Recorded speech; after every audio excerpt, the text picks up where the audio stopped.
Ropes Organization Walcott Foundation Indian Trust Special Coaching to 8th, 9th and 10th classes Digital Virtual Learning Bangaru Palimani Rugangavar from Pedapunjani by Reddy Pulli Mandal. Chairman Dhanasekaran. Director Drive Sri Lata. Hi, hello, welcome to Ropes Organization. This is Durga Prasad Reddy teaching in biology. So previous video already we are discussing about the 8th class biology topic, pollution topic, air and water pollution. So previous videos already we are discussing about the air pollution and causes of air pollution. So let us continue the topic of air pollution. So we can take the one example or experimental in India. So that is called the Taj Mahal. So మనం already previous వీడియోలో గాలి కాలుష్యం గురించి మనం discuss చేసుకున్నాం. So గాలి కాలుష్యం ఎలా జరుగుతుంది, కాలుష్యం అనేది ఏర్పడడానికి ఏ కారకాలు ఉన్నాయి, సో ఏ విధంగా జరుగుతుందని మనము ప్రీవియస్ వీడియోస్ లో డిస్కస్ చేసుకున్నాం. ఈ వీడియోలో మనము ఒక ఎక్స్పెరిమెంటల్, సో పొల్యూషన్ వల్ల జరిగేటటువంటి నష్టాలు ఏంటి, సో దానికి సంబంధించి ఒక లైవ్ ఎక్స్పెరిమెంట్ ని మనం తీసుకోబోతున్నాం. సో దానికి ఎగ్జాంపుల్ గా ఇక్కడ మనము తాజ్ మహల్ ని తీసుకోవడం జరిగింది. సో తాజ్ మహల్ అనేది so greatest experiment about the identification of pollution. So Taj Mahal ద్వారా మనం ఏంటంటే పొల్యూషన్ ఎంత శాతం ఉంది మన ఇండియాలో, సో ఎంత పొల్యూషన్ అనేది ఎఫెక్ట్ చూపిస్తుందని మనం దాని గురించి డిస్కస్ చేసుకోవచ్చు. So one great example of the harmful effects of the air pollution can be viewed on the Taj Mahal. So మనం ఇందాక చెప్పుకున్నట్లు సో తాజ్ మహల్ బేస్ చేసుకొని గాలిలో కాలుష్యాన్ని బట్టి మనం డిఫైన్ చేయొచ్చు. బికాస్ ఎందుకంటే సో తాజ్ మహల్ మొత్తం కూడా the pure white marble stones అంటే పాలరాతితో నిర్మించబడింది. సో ఇలాంటి తాజ్ మహల్ మీద సో గాలి కాలుష్యం అనేది ఎలా ఎఫెక్ట్ చూపిస్తుందంటే so one of the great example of the harmful effects of air pollution.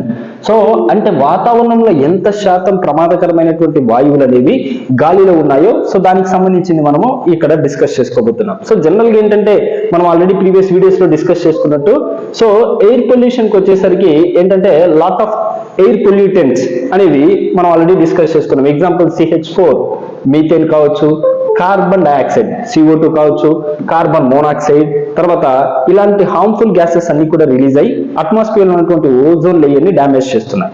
So ozone layer ని డ్యామేజ్ చేయడం మాత్రమే కాదు, the decreasing of oxygen levels అంటే వీటితో పాటు కూడా గాలిలో ఉన్నటువంటి ఆక్సిజన్ వాయువు లేదా దాన్ని ప్రాణవాయువు అంటాం. ఇలాంటి ఆక్సిజన్ యొక్క వాల్యూస్ కూడా ఏమవుతున్నాయంటే తగ్గిపోతున్నాయి. సో ఇలాంటి ఆక్సిజన్ లెవెల్స్ తగ్గిపోవడం వల్ల ఏమవుతుందంటే we are defending different types of harmful diseases for the human beings or animals or plants.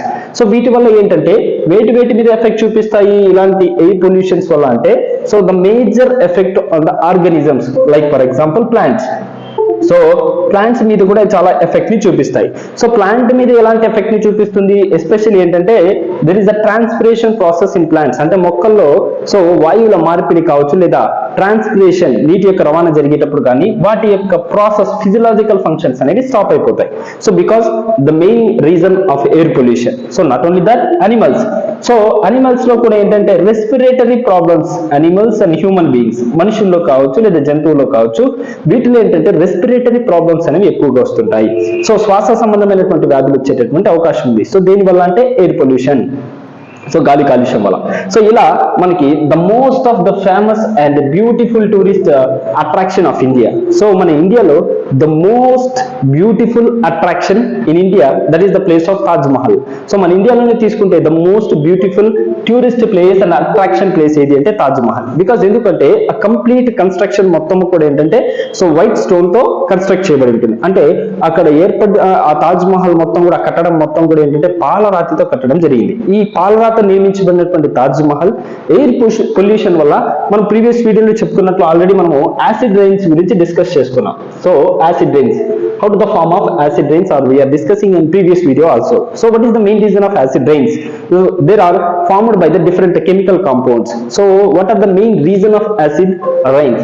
So దాని గురించి మనం డిస్కస్ చేసుకున్నాం. అసలు సో ఆమ్ల వర్షాలు అనేవి ఎలా ఏర్పడతాయి, వేటి ద్వారా ఏర్పడతాయని మనం చెప్పుకున్నాం. సో వీటికి మెయిన్ రీజన్ ఏంటంటే సల్ఫ్యూరిక్ యాసిడ్.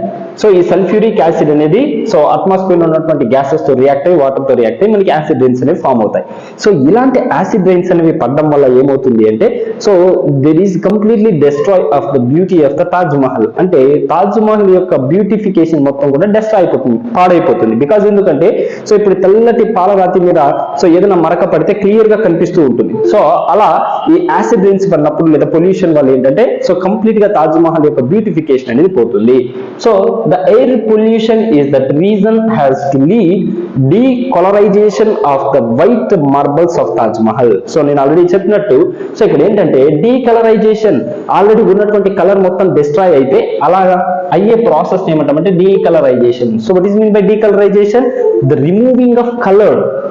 సో డీకలరైజేషన్ మీన్స్ ఏంటంటే ఆటోమేటిక్ గా ఆల్రెడీ ఉన్నటువంటి కలర్ అనేది మొత్తం కూడా డిస్ట్రాయ్ అయిపోతే దాన్ని డీకలరైజేషన్ అంటాం. సో జనరల్ గా తాజ్ మహల్ మీద ఉన్నటువంటివి ఏంటి అంటే వైట్ మార్బల్స్. అవి చాలా చూడడానికి తెల్లగా పాలరాతి వంటి స్టోన్స్ పైన అంతా కూడా ఏంటంటే ఆ నేచర్ గా ఉన్నటువంటి వైట్ కలర్ అంతా కూడా డిస్ట్రాయ్ అయిపోతుంది. So that is for the decolourisation. దీనికి రీజన్ ఏంటి, ఎందుకు అలా జరుగుతుంది అంటే so because of air pollution. Air pollution లో the main reason of acid rains. So ఈ ఎయిర్ పొల్యూషన్ లో ఎస్పెషల్లీ ఏంటంటే యాసిడ్ రైన్స్ అనేవి ఎక్కువగా రావడం వల్ల సో ఆటోమేటిక్ గా ఇక్కడ ఏమవుతుందంటే యాసిడ్ రైన్స్ వల్ల అక్కడ ఉన్నటువంటి ఆ వైట్ మార్బల్ స్టోన్స్ అన్ని కూడా డ్యామేజ్ అవుతాయి. సో డీకలరైజేషన్ జరిగిపోతుంది. సో ఇది ఒక ఎక్స్పెరిమెంట్ కిందకి మనం తీసుకున్నాం. సో అలాగే ఇక్కడ మనం ఆల్రెడీ డిస్కస్ చేసుకున్నట్లు సో యాసిడ్ రైన్స్ తో పాటు ఇంకేంటి, వాటితో పాటు pollution. So next actions to prevent air pollution. So మనం ఒక యాక్షన్ తీసుకుంటే ఎయిర్ పొల్యూషన్ ఎలా ప్రివెంట్ చేయొచ్చు, ఎలా మనం ఎయిర్ పొల్యూషన్ జరగకుండా వాటిని ఎలా ప్రొటెక్ట్ చేయొచ్చు. So trees take up A carbon dioxide and release oxygen. So general గా ఏంటంటే మనం తీసుకున్నటువంటి ట్రీస్ సో వాటితో పాటు ఏంటంటే ట్రీస్ ద్వారా మనం maximum we are controlling or we are protecting our environment. So మన ఎన్విరాన్మెంట్ మనం ఎలా ప్రొటెక్ట్ చేసుకోవచ్చు అంటే trees take up the carbon dioxide and release oxygen. So general గా చెట్లు అనేవి ఏం చేస్తాయంటే కార్బన్ డైఆక్సైడ్ ని తీసుకొని ఆక్సిజన్ ని సో రిలీజ్ చేస్తూ ఉంటాయి. కాబట్టి so the main source is trees. మొక్కలు అనేవి చాలా వరకు ఏంటంటే పొల్యూషన్ ని తగ్గిస్తాయి. So planting more number of trees will reduce the amount of carbon dioxide. So we are planting different types of plants in number of we can increasing the number of plants, automatically the environment will be so free air pollution. So automatically ఏంటంటే carbon dioxide తగ్గిపోతుంది ఎప్పుడైతే మనం ఎక్కువ మొక్కల్ని నాటడం వల్ల. So it is the responsible for the greenhouse effect. So not only that, so it is the more responsible of the green effect. Next, avoid unnecessary usage of vehicles. దీంతో పాటు ఏంటంటే అవసరం లేనప్పుడు వెహికల్స్ ని ఆల్మోస్ట్ వాడడం తగ్గించాలి. So కొంచెం దూరానికి కూడా మన వెహికల్స్ వాడకుండా సో బై వాక్ కానీ లేదా సైకిల్స్ కానీ ఇలాంటివి వాడడం వల్ల ఏమవుతుందంటే maximum we are controlling the pollution. So air pollution మనం చాలా వరకు కంట్రోల్ చేయొచ్చు. Try using public transport mode. So దీంతో పాటు ఏంటంటే మనం ఎక్కువగా పబ్లిక్ లో వాడేటటువంటి ట్రాన్స్పోర్ట్ ని సో వాడడం వల్ల ఏమవుతుందంటే ఆటోమేటిక్ గా మనము సో ఎయిర్ పొల్యూషన్ ని కంట్రోల్ చేయొచ్చు. Next natural resource like solar energy. So దీంతో పాటు ఏంటంటే we are using more solar energy so without of chemical energy. అలాంటివి వాడడం వల్ల మనము ఇలాంటివి వాడచ్చు. నెక్స్ట్ సో ఇలాంటివి వాడడం వల్ల ఏమవుతుందంటే we are prevent of air pollution. So air pollution ని మాక్సిమం తగ్గించవచ్చు. సో దీంట్లో మీకు ఏదైనా డౌట్ అనిపిస్తే కామెంట్ బాక్స్ లో కామెంట్ చేయండి. Thank you అనడాలి.